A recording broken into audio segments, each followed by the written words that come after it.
పిల్లలకి స్కూల్ పాఠశాలైతే పేరెంట్స్కి స్కూల్ పేరెంట్స్శాల. నమస్తే రమ్మగారు. నమస్తే జయ. కొన్ని అనుమానాలు, సందేహాలు, కొన్ని ప్రశ్నలు మనకి చూసే ఆడియన్స్ దగ్గర నుంచి కూడా చాలా సందేహాలు ఉన్నాయి రమ్మగారు. ధర్మ సందేహాలు ఒక్కొక్కటి మీ ముందు పెడతాను. ముందు ఒక మాట చెప్తాను జయ. చెప్పండి. ధర్మ సందేహం అంటే ధర్మం అంటే ఏమిటి? నీతి, నిజాయితీ, ఏదో పూజా విధానం, సంప్రదాయం కదా. మనం ప్రతిసారి చెప్తాం స్వధర్మే నిధనం శ్రేయ. ఈ ధర్మము అంటే ఏమిటంటే ప్రధానమైంది మన తాలూకు మతం, మనం ఎలాంటి విధానాన్ని అవలంబిస్తున్నామో దాన్ని బట్టి, దానికి మన ఊర్లో ఉన్న విధానం, మన సమీప దేవాలయంలో ఉన్న విధానం, మన ఇంట్లో ఉన్న విధానం, పూజలకి ప్రధానమైంది ఇది. లేదా ఒక గురువు గారిని అనుసరించడం, ఒక పురోహితుడు, ఒక్క గురువు, పురోహితుడిని అనుసరించడం. ఆయన చెప్తాడు పాపం పుణ్యం తప్పు ఒప్పు అన్నీ వారివే, ఆయన చెప్పినట్టు చేసేసుకుంటే మీకు ఏ భయము ఉండదమ్మా. కొన్ని వందల సార్లు ఈ మాట చెప్పాం. మనం సోషల్ మీడియా ఫాలో అయితే ఒక్కొక్కరు ఒక్కొక్కటి చెప్తారు. మీకు ఎవరైతే వీడియోలో చెప్తారో, వీటిలలో చెప్తారో వాళ్ళు మీకు అందుబాటులో ఉండరు. అవును, నా పాయింట్ అర్థమవుతుంది. నేను మిమ్మల్ని మిస్లీడ్ చేయటం కానీ, విమర్శించటం కానీ, పెద్దవారిని తప్పు పట్టడం కానీ కాదు. ఇది క్లియర్గా చెప్తున్నా. వారు మీకు అందుబాటులో ఉండరు. మీకు ఈ విధానంలో వందల అనుమానాలు వస్తాయి. అవును, ఎందుకంటే అది మీది కాదు, ఆయన ఎవరో చెప్పింది చేస్తున్నారు మీరు. అప్పుడు మీరుకి ఎంత భయంగా ఉంటుందమ్మా కదా. అవును రాము గారు. అందుకని వాటికి వెళ్ళకండి. మీకు అందుబాటులో ఉండే వాళ్ళ చెప్పింది చేసుకోండి. తప్పకుండా పూజల్లో. ఎందుకంటే మీరు భయపడి జీవితాన్ని దుర్భరంగా చేసేసుకుంటున్నారు చాలా మంది. ఆ కాంప్లికేషన్ జోలికి వెళ్ళద్దు. ఇప్పుడు మన డౌట్లలోకి వద్దాం.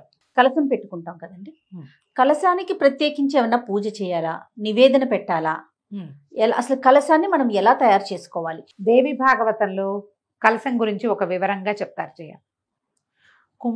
ఒక చెంబు, పాత్ర కాదు చెంబు. కలశము అంటేనే చెంబు, పైకి మెడ దగ్గర సన్నగా ఉండి ముఖం దగ్గర ఇట్లా వెడల్పుగా ఉండేది కావాలి కలశం. అది రాగి, వెండి, ఇత్తడి. ఇవి కుదరకపోతే మట్టి బహుశ్రేష్టం, అది కూడా పెట్టుకోవచ్చు. ఈ పెట్టుకున్న పాత్రని శుభ్రంగా ఉండాలి, అది బాగా చక్కగా తోమి పసుపు రాసి బొట్టు పెట్టి దాంట్లో జలం కానీ ధాన్యం కానీ నింపాలి. జలము లేదా ధాన్యము, నీరు, ధాన్యం. అక్షతలు వేయాలి, పసుపు కుంకుమ కూడా వేసుకోవచ్చు. దానిపైన పంచ పల్లవాలు అంటే అండి మర్రి, రావి, జువ్వి, మేడి, మామిడి 5 ఇవి పెట్టి దాని మీద ఒక నారికేళం, ఒక కొబ్బరికాయని పెట్టి దాన్ని అలంకరించి మనం ఏ స్వామినైతే పూజిస్తున్నామో, ఏ అమ్మనైతే పూజిస్తున్నామో ఆమెను అందులో ఆవాహన చేసుకోవాలి. ఓకే. అయితే ఇప్పుడు మర్రి, రావి, జువ్వి, మేడి ఇవన్నీ దొరకవు. మనకు సులువుగా దొరికేది ఏమిటి? మామిడి.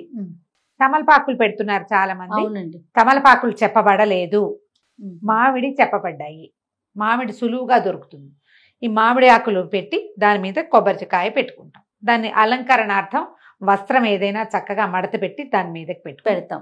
దానికి ఒక బొట్టు పెట్టి అలంకారం చేసుకుని ఇందులో సుగంధ ద్రవ్యాలు వేయాలి ఈ కలశంలో అని చెప్పబడలేదు. సుగంధ ద్రవ్యాలు వేస్తారు, ఏలక్కాయలు, బెల్లము అవి ఇవి కదా వేసుకుంటున్నారు చాలా మంది. అది చెప్పబడలా. మీకు అవన్నీ ఆసక్తి ఉంటే మీ ఇష్టం, కానీ విధానం అయితే ఇది. ఈ కలశాన్ని పంచపల్లవాలతోటి కలశాన్ని ఏర్పరచడం అని చెప్తారు.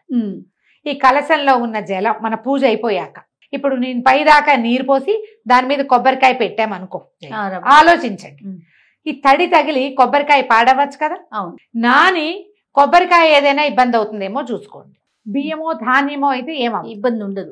ఒక రోజు అయితే మనం 3 రోజులైనా కొబ్బరికాయ నీరు పోసి పెట్టుకోవచ్చు. గంగాజలం పోయటం చాలా శ్రేష్టం. అంత గంగాజలం ఉండాలిగా మన దగ్గర. అదే కదా. అక్కడి నుంచి అయిపోయిన తర్వాత జలాన్ని ఇంట్లో మనం పవిత్రం చేసుకుని మన ఇంట్లో చల్లుకోవటం, మొక్కల్లో పోసుకోవచ్చు. బియ్యం గనక పోస్తే చక్కగా వండేసుకోవచ్చు, ఏమీ భయం లేదు. అది ప్రసాదంగా భావించద్దు, వండుకొని మనం తినచ్చు. అక్కడి నుంచి ఈ కొబ్బరికాయ ఏం చెయ్యాలి, మనం మండపారాధన చేసి ఎవరైనా పురోహితుడికో బ్రాహ్మణ దానానికో వాయన దానం లాగా ఇస్తే గనక కలశం మీద కొబ్బరికాయ కూడా వారికి ఇచ్చేయచ్చు. ఒకవేళ అలా ఇవ్వలేదు, మనమే ఉంచుకున్నాం, కొబ్బరికాయను కొట్టి ప్రసాదంగా భుజించవచ్చు. స్వీకరించవచ్చు. ఆ కొబ్బరికాయను అలాగే దాచాలి, పూజలోనే ఉంచుకోవాలి అనుకోకండి. కొబ్బరికాయలు అవి పూజలో ఉంచుకుంటే కొన్నాళ్ళకి పాడవచ్చు, ఎండిపోవచ్చు. ఆ డొలక ఏం చెయ్యాలి, ఆ డిప్ప ఏం చెయ్యాలి, డిప్ప కూడా ప్రసాదమే, అలా భావించదమ్మా. అన్ని కాంప్లికేషన్స్ చేసుకోకండి.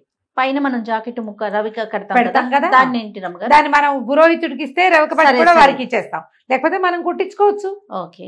మనం కుట్టించుకోవచ్చు. కలశం పెట్టుకునేందుకు సింపుల్ విధానం ఇది. అక్కడి నుంచి కలశం పెట్టుకుంటామా, పెట్టుకున్నప్పుడు ఏం చేయాలి, మనకి మన సత్యనారాయణ వ్రతంలో చెప్పినట్టుగానే ఒక చిన్న ప్రతిమా విశేషం ఏదైనా, ఒక చిన్న ప్రతిమ కానీ అమ్మవారిదో దుర్గదో లక్ష్మిదో ఎవరుంటే మన దగ్గర చిన్న ప్రతిమ పెట్టుకుని ఆ ప్రతిమా స్వరూపానికి చేసుకోవాలి. ఆ ప్రతిమకి మనం పూజ చేసుకోవాలి. ప్రతిమకి ఇప్పుడు కుంకుమ పూజ, ఇంత కలశం మీద ఇట్లా కుంకుమ చల్లలేం కదమ్మా, కాబట్టి చిన్న ప్రతిమ కనుక పెట్టుకుని ఆ కలశం పెట్టి కలశం దగ్గర ప్రతిమా విశేషం పెట్టుకుని మనం గౌరీదేవిని పెట్టుకోవచ్చా, గౌరిని పెట్టుకోవచ్చు. గౌరిని పెడతాం. గౌరితో పాటు ఒక చిన్న ప్రతిమ పెట్టుకుని, ఇప్పుడు నువ్వు అభిషేకం చేయాలనుకుంటావు, కలశానికి చేస్తావా? చేయలేము. గౌరీదేవి పసుపుతో చేసిన గౌరికి చేయలేకపోతాం. ఇప్పుడు ఎవరికి చేయాలి? ప్రతిమకి. ఒక చిన్న ప్రతిమ మీరు ఒక బంగారుదో వెండిదో రాగి అమ్మవారివి రాగివి దొరుకుతాయి, చిన్న త్రిపుర సుందరి అవి వేసి వెనకాల శ్రీచక్రం వేసినవి, అటువంటిది ఏదైనా ఒకటి తెచ్చి పెట్టుకోండి. శుభ్రంగా తోమేసి పెట్టుకుంటే మనం ప్రతిసారి పూజలో పెట్టుకుంటాం, మళ్ళీ తీసి మన పూజలోనే ఉంచుకుంటాం. ఏటా కొనుక్కోవాలి అక్కర్లేదు, కొనుక్కోవాలన్న ఇదేం లేదు.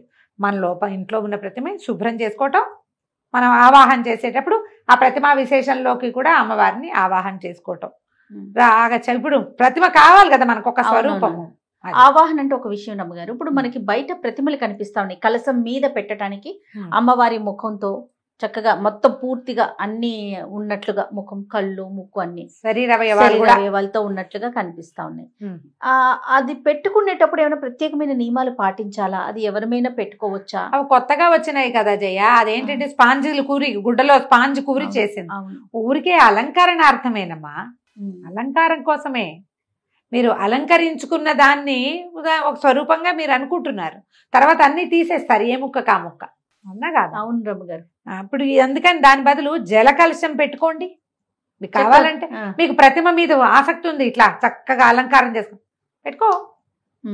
అక్కడ నువ్వు పసుపులు కుంకాలు విసరవు, వేయలేకపోతాం. పువ్వులు వేసుకో, పువ్వులు పెట్టి చక్కగా అలంకారం చేసుకుంటాం. మీరు అలంకారణార్థం చేసుకునే ప్రతిమ వెనకాల ఇక్కడ కలశం, కింద చిట్టి ప్రతిమ ఏదైనా, కాసు రూపు, చిన్న అన్నపూర్ణాదేవి విగ్రహాలు ఉంటాయి అది పెట్టుకోవచ్చు, లలితాదేవి విగ్రహాలు ఉంటాయి ఇంతవి, లేదా ఇంత కాసు బంగారు కాసు 1 గ్రాము ఒట్టి కాసు కొనుక్కోండి, రింగ్ ఉన్నది కాకుండా 1 గ్రామ్తో అన్ని పూజలు ఆవిడకే చేసుకోండి. నైవేద్యాలు ఏమైనా ప్రత్యేకించి పెట్టారా రమ్మగారు కలశం పెట్టినప్పుడు? దసరా నైవేదనలో అన్న నివేదన ఎలాగూ చేస్తాం కదా జయ. ఇప్పుడు చెప్తా దీని మీద ఏంటంటే, మీరే కలశం పెట్టుకుని అది కలశం కలశం కలశం అని 100 సార్లు అనుకుంటే అక్కడేదో పవర్ వచ్చేదమ్మా, మంత్రంతో పవర్ వస్తుంది దానికి. నాకు ఇలా చెప్పడం అయ్యో పాపం అనిపిస్తోంది, కానీ మీరు ఆలోచించండి, తెలియాలి కదా రమ్మగారు. ఇప్పుడు ఒక చెంబులో నీళ్లు పోసి 4 మామిడి ఆకులు పెట్టి దాని మీద కొబ్బరికాయ పెట్టి నువ్వు చేసి అది పెడితే పవర్ రాదు. ఆ పవర్ రావడానికి కావలసిన సాధనం ఇది. ఆ శక్తి ఎక్కడ ఎలా వస్తుంది? మంత్రంతో. నువ్వు అది చేయకుండా అది లేనప్పుడు దీనికి ఎట్లా వచ్చి? అందరికి మంత్రాలు రావు కదా రమ్మగారు, మరి ఎప్పుడు ఏంటి చెప్పండి. అందుకని చక్కగా పుస్తకంలో ఉన్న పూజా విధానం ప్రకారం ఓ ప్రతిమ పెట్టుకోండి, ఇది పెట్టుకోండి అని చెప్తే అంత మటుకే చేయండి అమ్మా, ఎక్కువకి వెళ్ళొద్దు. 2 కావాలంటే కష్టం కదా. ఇప్పుడు నువ్వు అలా పెట్టి కావాలంటే పురోహితుడిని పెట్టి చేసుకోండి, ఆయన చేస్తాడు ప్రాణప్రతిష్ఠ మంత్రంతో. మంత్రం ఈ పూజ పూజే. నువ్వు కావాలంటే చక్కగా పువ్వులతో అలంకారం చేసి చక్కగా యాదేవి సర్వభూతేషు మాతృరూపేణ సంస్థిత ఇది చదువుతూ ఉంటూ వేసుకుంటూ ఉండు. చదివిన దాని ఫలితం, వేసిన దాని ఫలితం తప్పకుండా వస్తుంది, అంతే కదా. చక్కగా స్తోత్రాలు చదువుకోండి. ఈ కలశము ఆవాహన లాంటివి పెద్దవి రానివి వచ్చా మీరు హాయిగా చేసుకోండి, మీకు ప్రశ్నలే ఉండవు. వచ్చిన వాళ్ళకి బాధ ఏముంది? అంతేగా, బాధ లేదు కదా. ఇది చెప్పాలనిపిస్తుంది జయ. ఏంటంటే మేము కలశం పెట్టి పూజ చేస్తాము అలాంటివి చెప్తూ ఉంటారు అందరూ, కలశం పెట్టుకోండి అని చెప్తారు పెద్దవాళ్ళు కొంతమంది. దాన్ని చేసేయాలనిపిస్తుంది, అది ఎట్లా చేయాలో తెలియదు. ఏదో చేయటం వల్ల మనకి ఏదైనా వచ్చేస్తుంది అనుకోవద్దు. చేసేది శ్రద్ధగా చేయాలి. డాంబికానికి పోవద్దు. డంబాచారంతో గ్రాండ్ అని చేసేదాంతో ఫలితం రాదు. ఓకే. మీరు చేసే కాస్త చిన్నది ఎప్పుడూ చేసుకునేది రెగ్యులర్గా, శ్రద్ధగా, నియమంగా, ఆసక్తితోటి, ప్రేమతోటి, భగవంతుని మీద నమ్మకంతో చేస్తే సరిపోతుంది. నువ్వు ప్రేమతో డంబాచారం చెయ్యవు. నువ్వు డంబాచారం ఎప్పుడు డంబం కోసం, గొప్ప కోసమే చేస్తావు. అంతే, కరెక్ట్ అండి కదా. అవునండి. ఆలోచించి దిగండి దేంట్లోకైనా. చక్కగా ఓ పురోహితుని ఏర్పాటు చేసుకోవచ్చమ్మా. ఎంత బాగుంటుందో. నాకు ఎంత సరదానో అట్లా చేయాలని. అవునా? ఇంట్లో కుదరదు అట్లా. కానీ నేను మాకు పాఠశాలలో చక్కగా అసలు ఎంత బాగుంటుందో, బహుపరాకులు చెప్తూ ఎంత బాగా చేస్తారో. మంచి వేద విద్యార్థులు చాలా మంది ఉన్నారు. చాలా బాగుంటుంది. ఖచ్చితంగా ఒక రోజైనా వెళ్ళి నేను మొత్తం సేవాకాలం అంతా కూర్చుంటాను అక్కడ. ప్రతిరోజు వెళ్ళైపోతాను. కానీ మనం చక్కగా ఇంట్లో మామూలు పూజ చేసుకోండి, సింపుల్గా పూజ చేసుకుని ఏదైనా చదువుకోండి. సాయంకాలం ఏ శంకర మఠానికో ఏ దేవాలయానికో వెళ్ళి మొత్తం పూజ అంతా చక్కగా మంత్రం చక్కటిది వినండి. ఆ పవర్ అందులో ఫీల్ అవుతారు మీరు. అవును, ఒక స్పెల్ లాగా ఉంటుంది. అందులోకి వెళ్ళిపోతాం. దానివల్ల చాలా ఫలితం వస్తుందమ్మా. సంతోషం రమ్మ గారు, నమస్తే.